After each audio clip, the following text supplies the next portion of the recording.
Hi, I'm making this video to demonstrate the straw smile exercise that was invented by a certified laughter leader, I think maybe 9 or 10 years ago.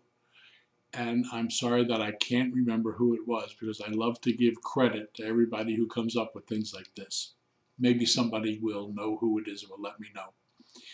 The exercise was created to make an activity and give people a personal strategy, a self-administered strategy for lifting spirits based on research that we heard but had never exactly been able to verify. Took place about 100 years ago in Germany that demonstrated a theory that facial expression can affect mood. And the theory is that it happens because there are large blood vessels that flow through the neck, through the face, and up into the emotional control centers of the brain. And when you smile, the theory is, when your face is like this, those blood vessels are constricted, and it tends to lower the temperature of the blood going to the brain. It's just a fractional change, but it's enough to change mood. And when you frown, the theory is, you open those blood vessels, you heat up the blood temperature going to the emotional control centers of the brain. Again, just fractionally, the theory says, but enough to cause a change in mood.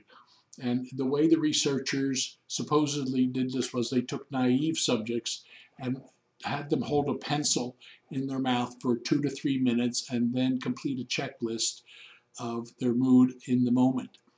They didn't tell them to smile and they didn't tell them to frown because that would kind of give away the experiment.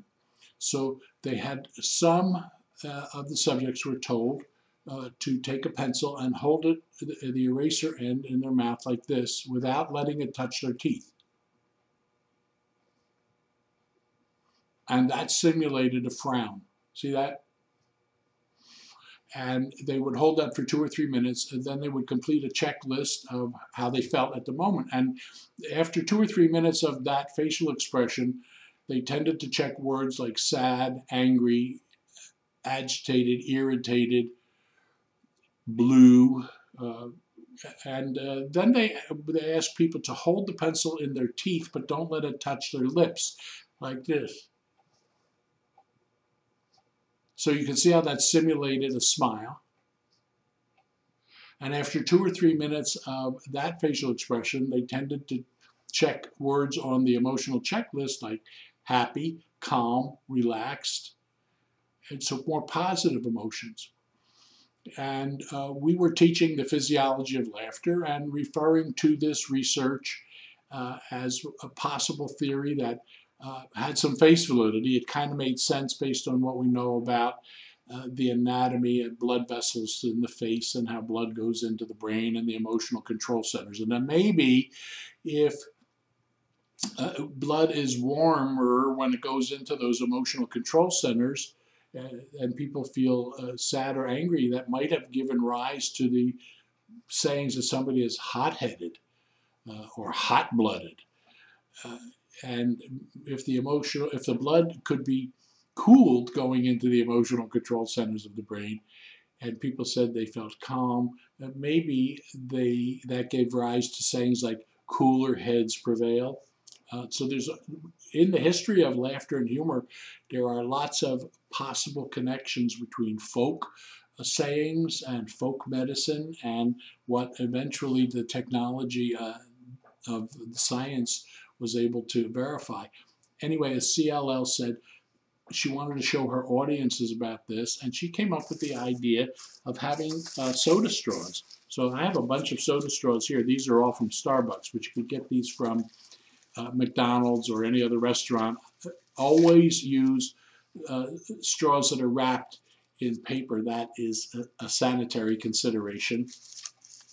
And what you demonstrate, I have 2 sizes of straws here. there's a small straw and a larger straw. So I'm going to, just for this demonstration, I'm going to use the larger straw, maybe easier to see. So you explain this to your audiences, and then distribute the straws and have people take them and try this out. Hold it this way for, you know, a minute or 2 or 3, and then see how they feel. They're doing their own experiment. You know, we're always using the strategy we call try this. Let people run the experiment on themselves, and then hold the straw in their teeth.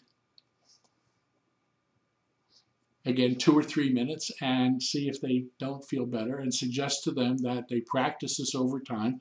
And if you have a supply of straws, you can pass them out to an audience, or tell them to pick up their own. Keep some in the glove compartment of their car, keep them in their briefcase, keep them in their purse, keep them around the house. So when they're feeling tense, light anxiety, not heavy anxiety, not heavy depression or sadness is going to be affected by this, we don't think. But a light anxiety or a light case of the blahs, you're stuck in traffic, you're waiting outside the traffic courtroom before you're going to go plead your case for your parking ticket, something like that. And we've had reports of those, actually. Just go like this. And it becomes a psychological anchor. It helps to remind people all the good things you've taught them about laughter and humor, and gives them a self-administered strategy to discharge emotional tension, perhaps lift their spirits, because perhaps they're changing the temperature of blood going into the emotional control centers of the brain. And that is the straw smile exercise. Very popular. Audiences love it, and laughter leaders have been doing it for years.